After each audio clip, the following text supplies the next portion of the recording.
ابھی لوگ یہ بھی بہت پوچھتے ہیں کہ کورونا وائرس میں ہم کون سا وظیفہ پڑھیں. بھائی گناہ چھوڑو, آپ دنیا کے اسباب بھی اختیار کریں کہ کراؤڈ میں نہیں جانا, اور جو بھی اسباب جو ڈاکٹر بیان کر رہے ہیں وہ دنیا کے اسباب ہیں, اور جو علماء بیان کر رہے ہیں وہ سب دنیا کے اسباب ہیں. لیکن علماء دنیا کے ساتھ ساتھ آخرت کے اسباب بھی بیان کرتے ہیں.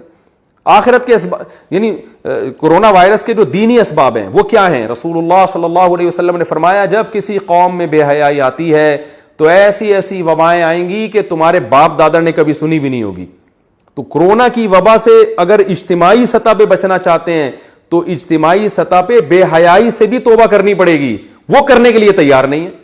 صبح شام فون آ رہے ادھر کوئی وظیفہ بتا دیں, کوئی وظیفہ بتا دیں, کوئی ابے تو چھوڑ دے, ایک گناہ تو چھوڑ دو بھائی. تم 100 گناہ تمہاری زندگی میں ہے تو اس وبا کی وجہ سے ایک صرف تو توبہ کر لینا. اے اللہ میں یہ 100 گناہ کرتا ہوں, ان میں سے ایک کو اپنی لسٹ سے زندگی سے نکال رہا ہوں, شاید اللہ کچھ رحم کر لے. گناہ ایک بھی چھوڑنے کے لیے تیار نہیں ہے. وظیفوں پہ زور لگایا ہوا ہے, ہر کام میں وظیفہ چاہیے ان کو. میں وظیفوں کا منکر نہیں ہوں, لیکن یاد رکھو کہ جو چیز جس چیز کا سبب ہوتی ہے نا, اس سبب کو ہٹانا پڑے گا آپ کو. جب تک وہ سبب زندگی سے دور نہیں کرو گے وہ مصیبت نہیں ٹل سکتی. اور اگر ٹل بھی جائے گی تو اس سے بڑی مصیبت کا پیش خیمہ ہوگی. کیونکہ فرعون پر جب مصیبتیں آئیں تو مصیبتیں ٹلی ہیں. فرعون اس خوش فہمی میں مبتلا ہو گئے کہ ہم نے تو توبہ بھی نہیں کی, موسیٰ علیہ السلام پر ایمان بھی نہیں لے کر آئے, اور پھر بھی اللہ نے مینڈکوں کا عذاب بھی ہم سے دور کر دیا, جوؤں کا عذاب بھی دور کر دیا. وہ اس خوش فہمی میں تھے کہ اب ہمیں توبہ کی ضرورت نہیں ہے, مصیبت تو ویسے ہی ٹل گئی.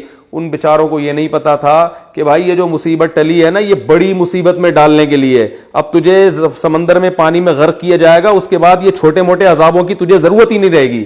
تو یاد رکھو وبا تو آتی ہیں چلی جاتی ہیں, وبائیں ہمیشہ سے آتی رہی ہیں. اللہ کرے یہ بھی چلی جائے, جلدی چلی جائے. ہم کمزور ہیں, ہم اللہ کی سزا کا جو ہے وہ برداشت نہیں کر سکتے, ہم کمزور ہیں. لیکن یاد رکھو اگر ہمیں توبہ کی توفیق نہیں ملی تو وبا سے ہلاک ہوں یا نہ ہوں, اس سے بڑی مصیبت میں اللہ ہمیں مبتلا کر دے گا.